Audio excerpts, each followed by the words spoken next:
বার্মেকের এই হোমস্টেতে থাকার সময় আপনারা একটা হিডেন ওয়াটারফল কিন্তু ভিজিট করে নিতেই পারেন।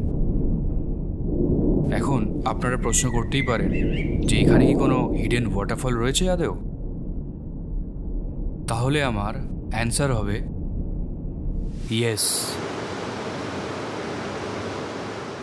আর শুধু ওয়াটারফলই না, পুরো জার্নিটাই আপনাদের সাথে শেয়ার করব।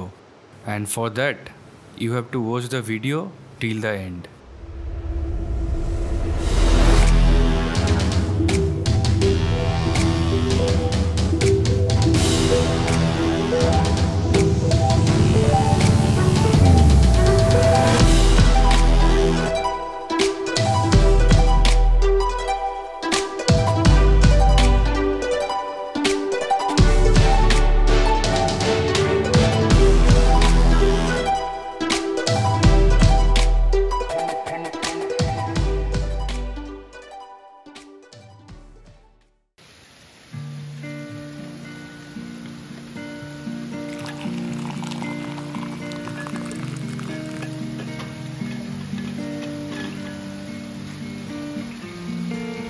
সেদিন সকালটা শুরু হয়েছিল এক কাপ গরম চায়ে চুমুক দিয়ে আর পাহাড় দেখতে দেখতে, খানিকটা যেন স্বপ্নের মতো।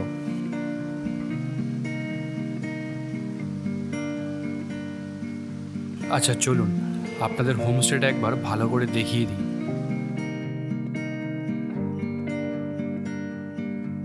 দেখছেন চারপাশটা কত সুন্দর সবুজ হয়ে রয়েছে।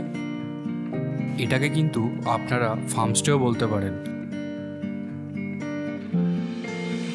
হোমস্টের ওনার নিজেই কিন্তু এখানে সবজি চাষ করেন। হোমস্টের যাবতীয় যা কাজ, রান্না করা থেকে শুরু করে পরিষ্কার করা, সব তিনি একা হাতেই সামলান।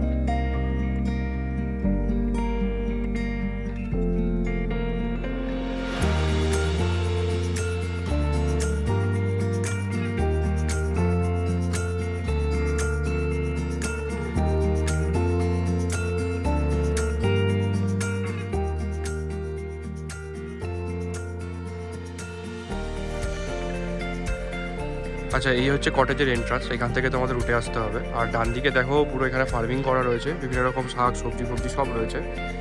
এখানেও রয়েছে দেখো। আর এই সিঁড়ি দিয়ে ওপরে উঠতে হবে, সামনেই পড়বে একটা কটেজ। আচ্ছা, কিছুটা ওঠার পর এই কটেজটা আমরা রয়েছে, এটাতে ওপরে দুটো রুম রয়েছে। আর এটা হচ্ছে কিচেন। আর এই এখন ওপর দিকে উঠছি, আমাদের কটেজটা যেটা আমরা রয়েছি এই ওপরেরটা যাওয়ার রাস্তা এটা। আর দেখো বাঁদিকেও অনেক ফার্মিং করা রয়েছে, এখানে ফুল গাছ রয়েছে প্রচুর, জবা গাছ দেখতে পাচ্ছি, আর বিভিন্ন শাকসবজির গাছ লাগানো রয়েছে। এইটা হলো ওনাদের প্রিমিয়াম কটেজ।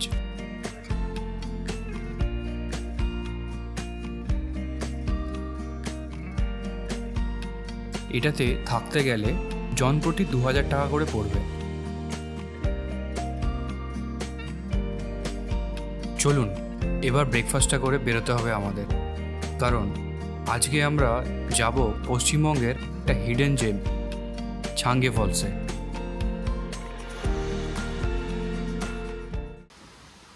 তো এই হচ্ছে আজকের ব্রেকফাস্ট। এখানে রয়েছে হচ্ছে ঘুগনি,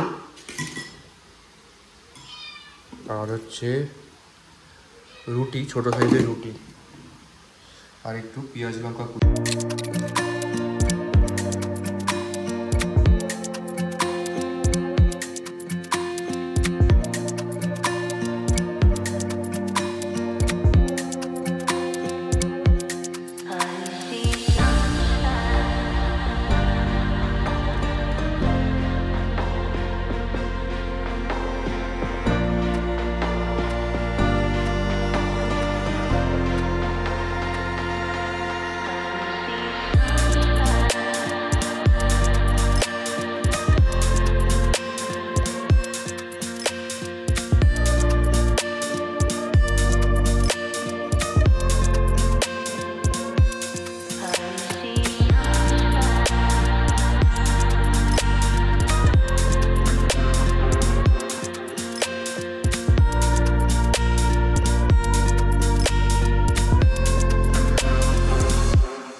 বেশ কিছুটা যাওয়ার পর কি মনে হলো জানি না, গোপ্রোর ফুটেজটা একবার চেক করলাম।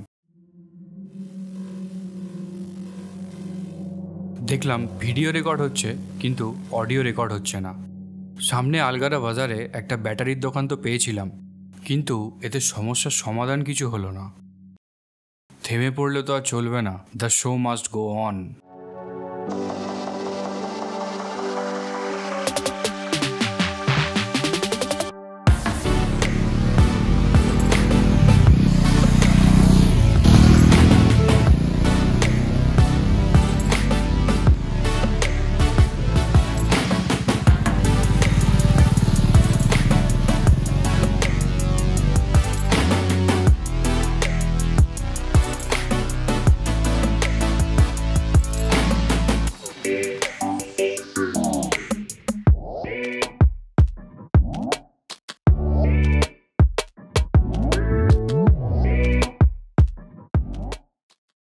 এবার যে রাস্তাটায় আমরা প্রবেশ করব সেটা কিন্তু আগের থেকে বেশি সিনিক আর অ্যাডভেঞ্চারাস, কারণ আমরা এখন প্রবেশ করব নেওরা ভ্যালি ন্যাশনাল পার্কে।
তো বন্ধুরা, এই মুহূর্তে আমি আসলাম হচ্ছে ছাঙ্গে ফলস, আর এখান থেকে আওয়াজ পাওয়া যাচ্ছে বাইরে থেকে দাঁড়িয়েই। এই হচ্ছে ফলসের আওয়াজটা দিক দিয়ে আসছে।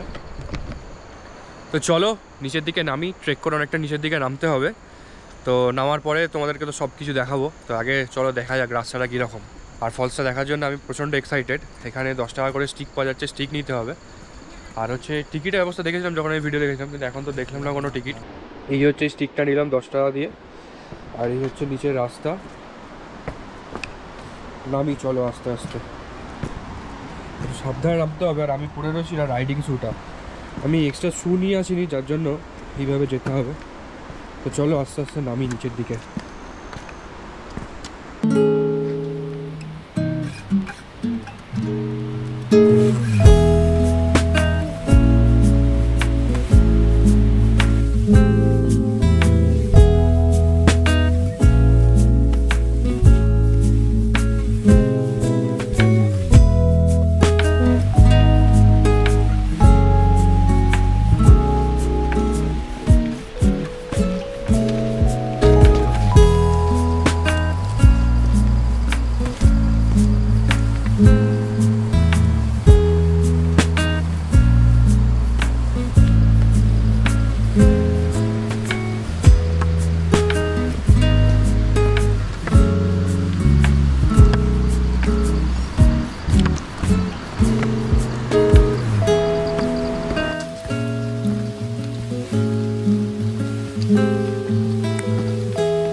আপাতত অনেকটা নামলাম, প্রায় 500 মিটার 700 মিটার মতো নিচের দিকে নেমেছি।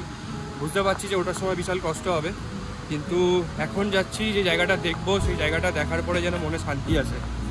আর কানে কিন্তু আওয়াজ অলরেডি চলে এসছে, আর ওখান দিয়ে জলটা পড়ছে, আমি তোমাদেরকে দেখাচ্ছি। চলো সামনেটা চলো, তোমাদেরকে দেখাচ্ছি।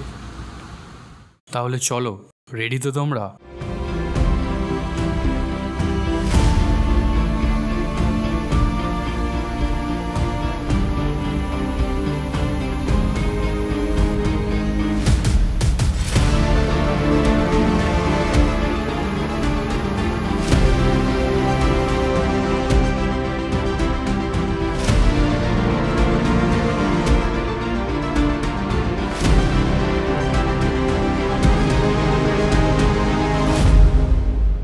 আমি কিন্তু তোমাদের কমেন্টের অপেক্ষায় থাকবো, জানিও কেমন লাগলো। এরপর আমরা কি করে ফিরেছিলাম সেই অন্ধকার জঙ্গলের ভেতর থেকে, চলো তোমাদের এক্সপিরিয়েন্স করাই।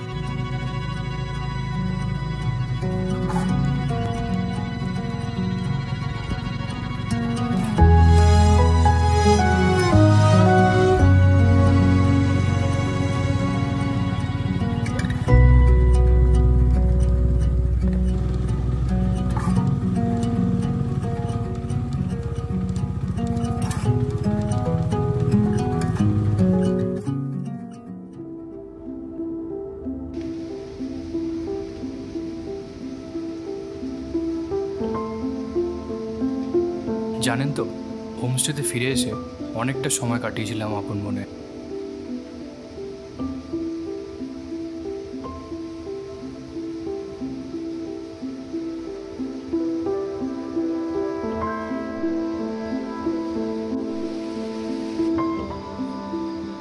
হোমস্টের এই বিড়াল ছানাটা অনেকটা কাছের হয়ে গেছিলো দুদিনে। একটা কুকুরও ছিল ওখানে। কুকুরটা না আবার চিপস খেতে খুব ভালোবাসে, ওকে চিপস দিলেই ও চিপস খায়। কিন্তু দেখো, ওর সাথে কিন্তু একটা ভিডিও করা হয়নি আমার।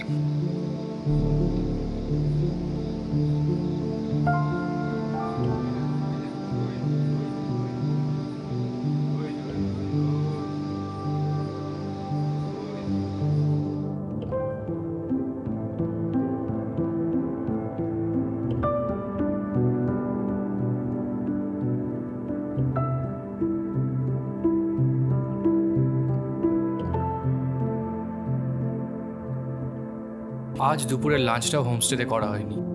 খিদেও পেয়েছে ভালোই। চলুন ডিনারটা গিয়ে করে নিই, কাল সকালে কিন্তু আবার তাড়াতাড়ি বেরোতে হবে। ফিরে আসছি পরের পর্বে। দারুণ কিছু জায়গা দেখাবো আশেপাশের আপনাদের। ততদিন কিন্তু সকলে খুব ভালো থাকবেন।